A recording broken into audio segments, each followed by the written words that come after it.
signature every century has been its skyline. The very ancient, the old, the medieval, the modern.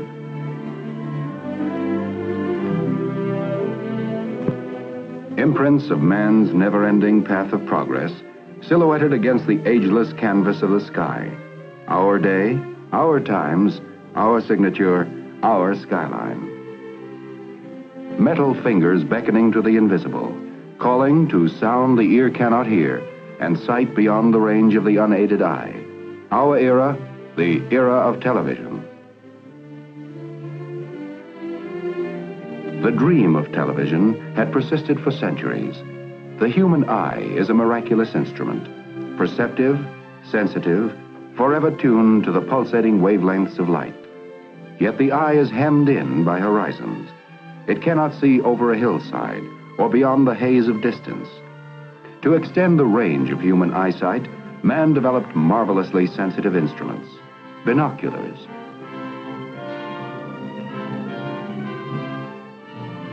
Giant telescopes to probe the furthest span of space.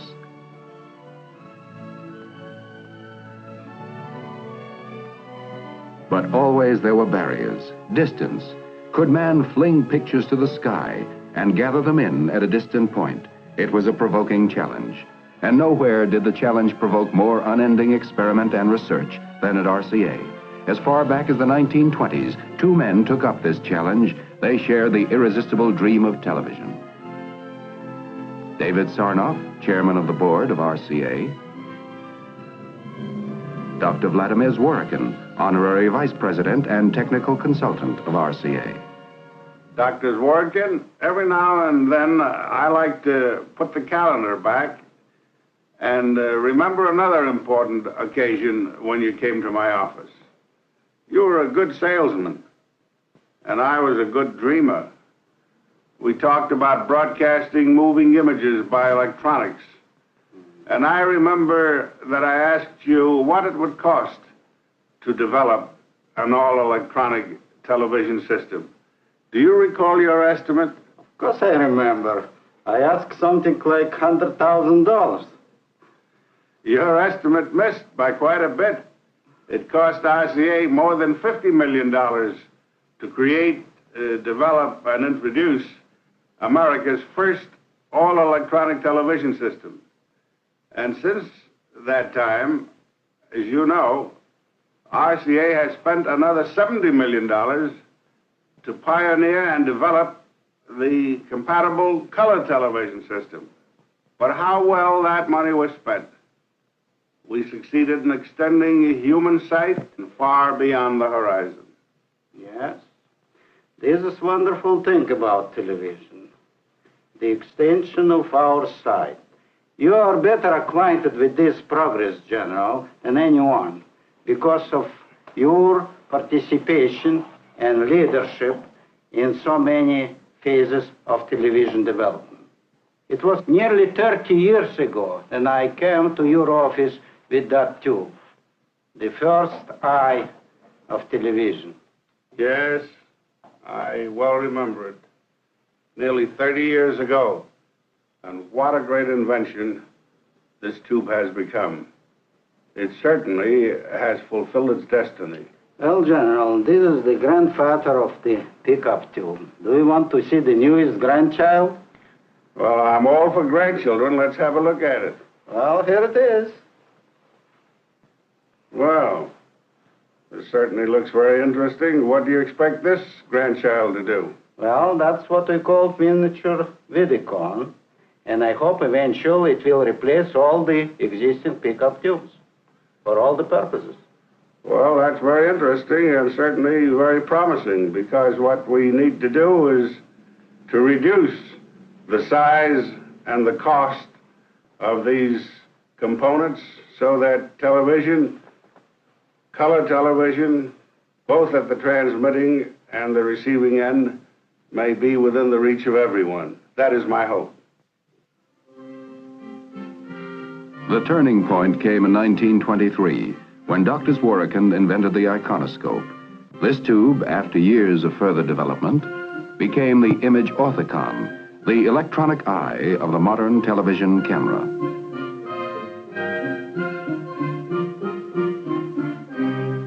In 1929, Dr. Zworykin and his associates announced the first successful electronic kinescope, forerunner of today's television picture tube.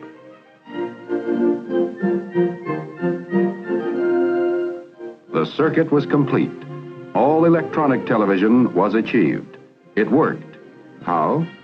The lens of the television camera acts like the iris of the human eye. It gathers in the light rays and focuses them on a mosaic of light-sensitive material that is built into the picture tube. The light-sensitive material converts the light into electrical impulses, a reaction varying with the strength of the light. The optic nerve of the camera picture tube is the electron beam, controlled by electromagnets.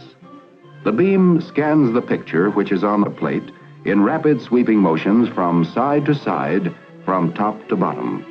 When the beam hits the image, it loses varying amounts of electrons and then bounces back to the opposite end of the picture tube, where it is amplified millions of times.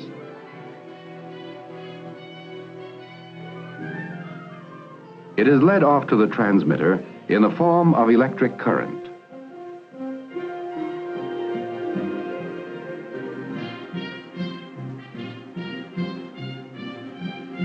The signals are broadcast as radio impulses into space.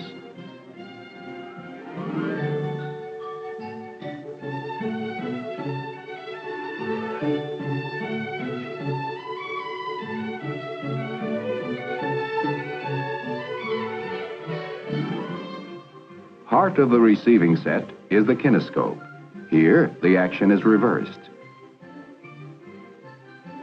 The stream of electrons, synchronized perfectly with those of the camera tube, literally picture information on a chemically treated screen line by line. The glow is bright when the beam is strong, less bright when it is weak. Thus, the picture is reassembled. 1931. Atop the Empire State Building, the National Broadcasting Company, a service of RCA, erected the transmitting antenna for experimental television station W2XBS.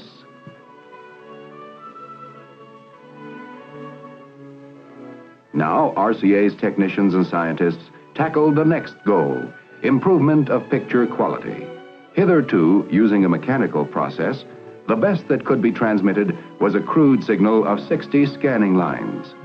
RCA turned to the new science of electronics, discarded the mechanical spinning disc, and soon doubled, tripled, then tripled again the scanning lines.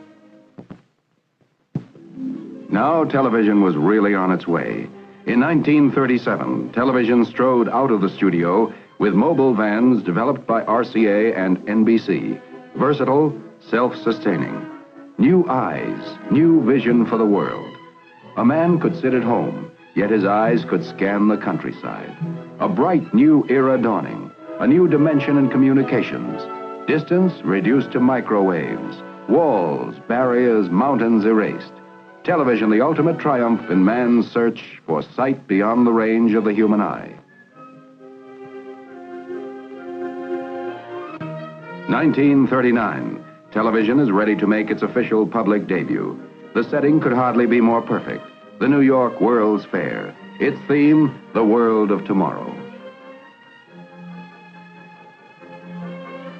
And the world of tomorrow became the world of today.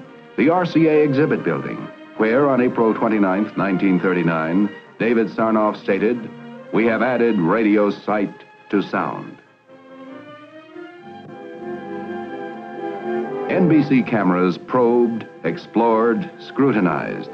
Viewers watching the 3,000 television sets then in New York saw the first president ever televised, Franklin D. Roosevelt, officially opening the world of tomorrow.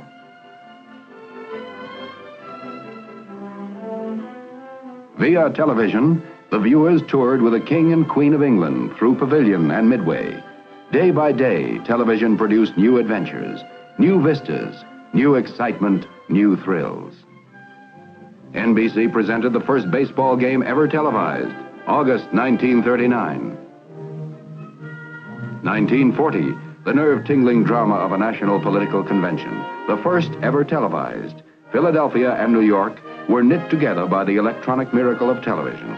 Radio relays, pioneered by RCA, and the telephone company coaxial cables, wiped out the horizon as the far limit of telecasting.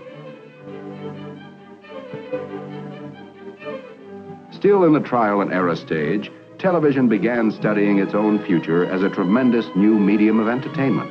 The first programs were simple, unpretentious, proving grounds for technicians, cameramen, directors, writers, and performers. Slowly, the know-how was gained. Bit by bit, creative imagination began to give form and substance to the new art form called television.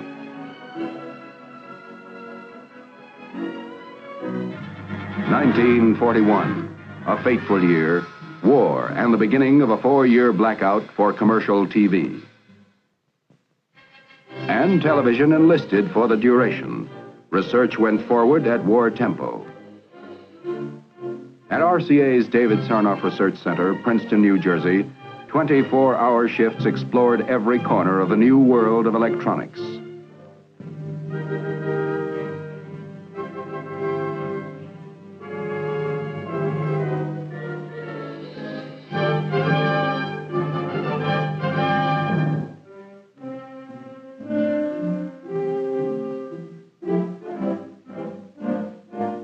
RCA electronic scientists and engineers made important contributions to the development of radar,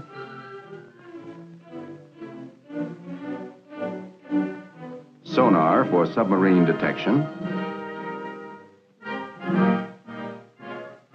the sniper scope that made it possible to see a target in darkness. Thus, the progress of perhaps a peacetime decade was compressed into 4 short years. 1945, the war over. After 4 years of unparalleled war effort, denial, sacrifice, the American public hungry for the rewards of peace. And television, with its promise of endless hours of enjoyment, entertainment, was part of the peacetime dream.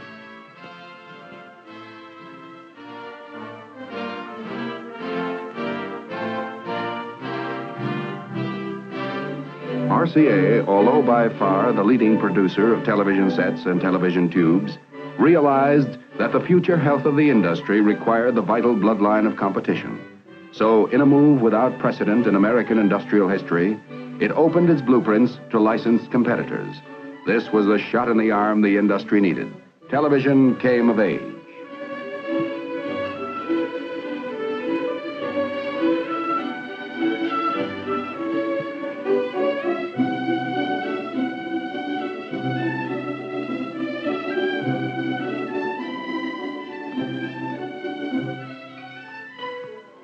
In the NBC studios, the cameramen, lighting experts, set designers, writers, directors were experiencing, studying, learning the new techniques of a great new medium.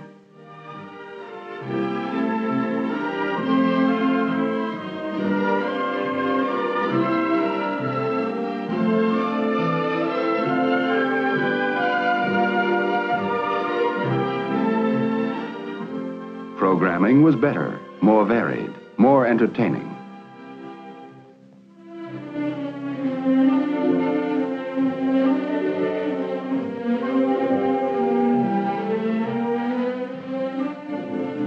(1949), an historic television first, a presidential inauguration. As Harry Truman took the oath, the event was carried over the 16-city NBC television network, extending from Washington north to Boston and west to St. Louis. Television was moving with giant strides, and in less than half a dozen years, a flip of a switch in master control could send the television image coast to coast.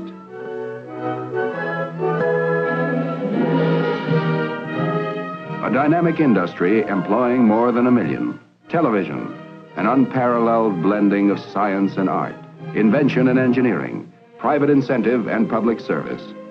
By television, American business has found a most effective advertising medium, and in turn, advertising has provided the resources that sustain the standards of programming and permit the never-ending research that is the heart of the television industry.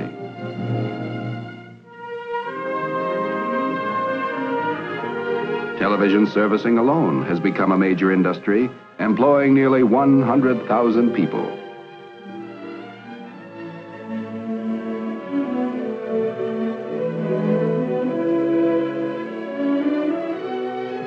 Yes, in little more than a wink of time, television has entered our homes, our lives, imprinted new silhouettes on our skyline. And all this has been just the beginning. There was still another dream to be realized, still another dimension to be added. Black and white television had been the herald. It put millions of TV sets into our homes, built hundreds of TV stations, created an industry, an art, a public service, an exhilarating component of our American way of life.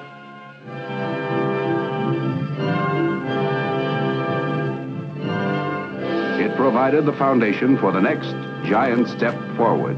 Color. This is a world of color, and the men of television long dreamed of capturing the full paint pot of nature and brushing it on the screen. How could it be done? It was not an easy triumph, as General Sarnoff recalls. When we first began to think of television in the early 20s, we would have been content if only the rose could have been televised in black and white. That miracle had no sooner been achieved when the eye, sensitive to color, observed that the rose in monochrome lacked its true beauty, and the cry went up for color. Never had scientists been put under such pressure and demand. It has been my privilege and a fascinating experience to watch the scientists at work on color television. I marvel at their accomplishment in bringing into focus the principles of radio, optics, electronics, photography, chemistry, and many other essentials so that they might all work together to make color television practical. I congratulate the RCA scientists, researchmen, and engineers who pioneered and developed this new science and art, and then created the compatible color television system and the famed color picture tube. Color. Color, the touchstone of reality, the vivid, pulsating miracle that gives substance to shadows, beauty, grace, and enchantment to a picture. Problem: how to harness a stream of electrons for color. Early, General Sarnoff had set forth the fundamental goals for color television. First, it must be all electronic. Second, it must be completely compatible. These were the goals. The road was long, difficult, but it led to one of the historic inventions of our times, the RCA tricolor television tube, the tube with the heart of a rainbow. The lens of the color television camera collects light rays in full color from the scene being televised. Within the camera, an ingenious system of mirrors breaks down the light rays into television's three primary colors, blue, green, and red. They are focused through the lens system to the special camera tubes provided for each primary color, and the primary color signals thus produced are simultaneously processed for transmission. By the miracle of compatibility, color programs can be seen on standard black and white sets without any change or adjustment.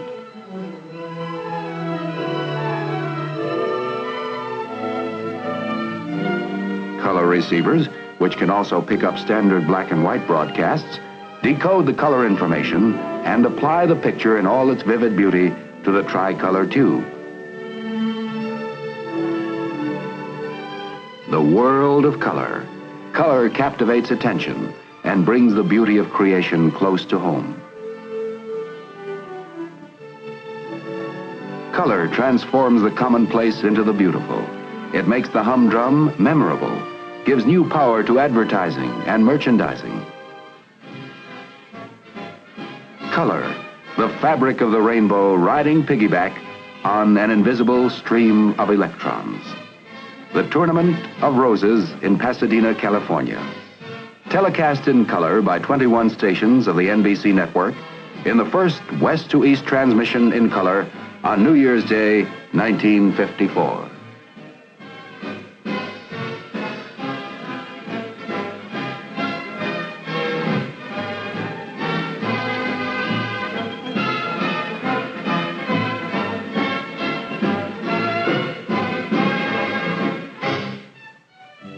All the glory, all the reality of nature.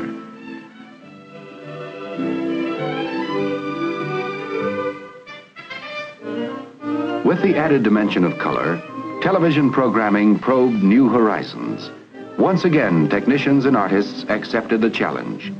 In an incredibly short time, they had devised the techniques to integrate color into television programming. An old word took on new color, new meaning.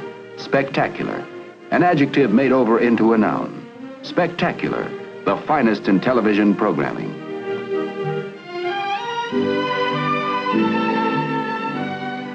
Into the home came the greatest in drama, such as The Four Poster, starring Hume Cronin and Jessica Tandy.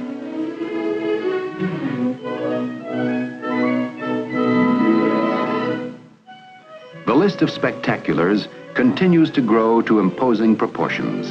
An entirely new adventure and entertainment for the American public. For pioneered and developed by RCA, is counted as one of the outstanding scientific and artistic triumphs of the 20th century. It has added a new dimension to the entertainment arts and has intensified television as a social and educational force.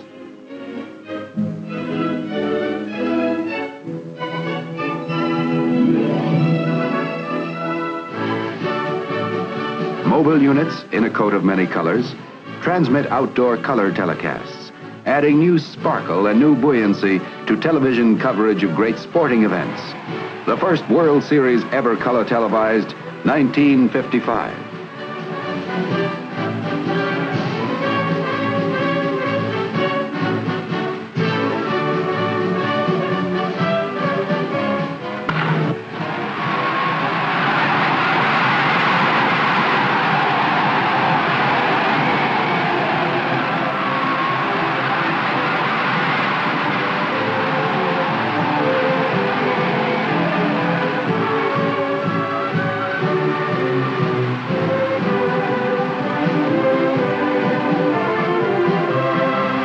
Another color television first, the Davis Cup matches, 1955.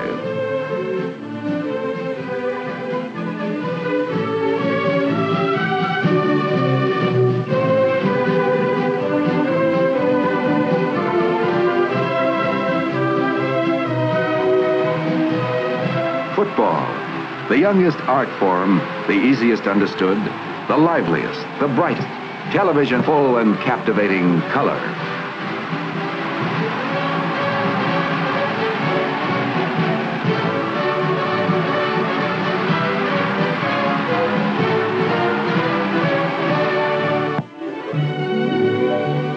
I dipped into the future, far as human eye can see, saw the visions of the future and all the wonders that would be.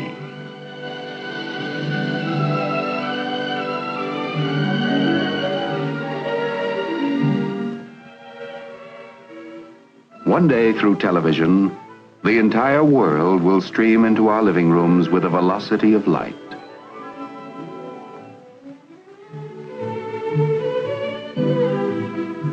Not too far beyond the horizons, international television, to span oceans, capture all the vivid beauty of far lands, bind people of all nations tight together by better understanding, better knowledge, through instantaneous communication of sight and sound.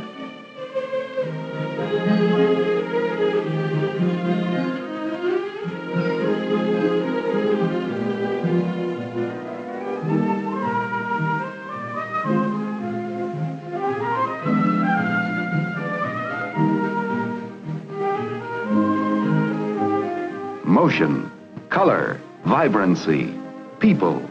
In the twinkling of an eye, it is caught by the lens of the color television camera, transmitted by invisible waves to all points of the compass. Atop a million homes, antennas pluck the pictures from the sky. At a flick of a switch or the turn of a dial, the scene reappears on the television screen. To perform this split-second magic with true fidelity of color, of sound, of reality, this is the wonder of color television. Compatible color television, an historic example of RCA's continuing efforts to open new horizons of electronics for living. Electronic, easier and safer. Our era, the era of television. The dream of television had persisted for centuries. The human eye is a miraculous instrument, perceptive, sensitive, forever tuned to the pulsating wavelengths of light. Yet the eye is hemmed in by horizons. It cannot see over a hillside or beyond the haze of distance. To extend the range of human eyesight, man developed marvelously sensitive instruments, binoculars.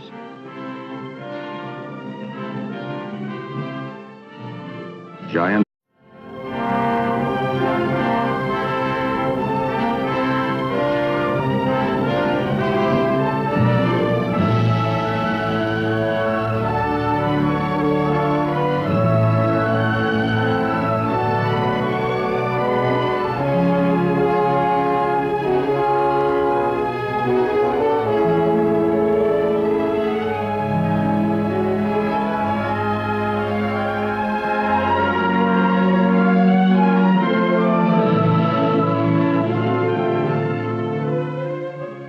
the signature every honorary vice president and technical consultant of RCA. Dr. Zworykin, every now and then I like to put the calendar back and remember another important occasion when you came to my office. You were a good salesman, and I was a good dreamer. We talked about broadcasting moving images by electronics.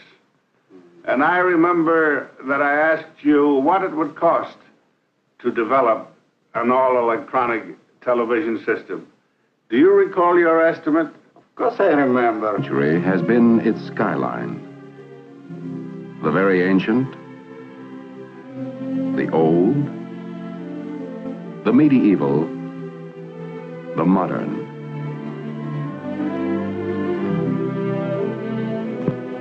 Imprints of man's never-ending path of progress, silhouetted against the ageless canvas of the sky. Our day, our times, our signature, our skyline. Metal fingers beckoning to the invisible, calling to sound the ear cannot hear, and sight beyond the range of the unaided eye.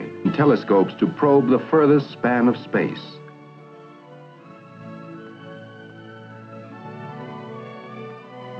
But always there were barriers, distance.